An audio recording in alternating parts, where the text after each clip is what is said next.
Mid day মিলের কর্মসূচি। এই কর্মসূচিকে কেন্দ্র করে যে বৈষম্য ছিল আমরা দূর করেছি। হাই স্কুল এবং আপার প্রাইমারিতে মিড ডে মিলের বরাদ্দ ছিল 10 টাকা, প্রাইমারিতে ছিল 6 টাকা 78। আমরা প্রাইমারির ক্ষেত্রে 10 টাকা করেছি। রাজ্য সরকার বাকি অর্থ প্রদান করবে এবং 1 আগস্ট থেকে এটা কার্যকর করা হবে।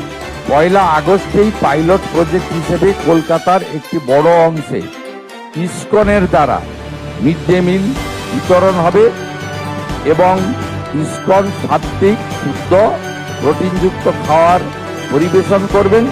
তার বাইরেও আমরা এসএইচজি গ্রুপের মাধ্যমে প্রোটিনযুক্ত ডিম আলাদা করে আমরা দেওয়ার ব্যবস্থা করছি, যাতে আমাদের এখানকার ছাত্রছাত্রী বা আগামী দিনের ভবিষ্যৎ তাদেরকে আমরা প্রোটিনযুক্ত সম্পূর্ণ আহার দিতে পারি।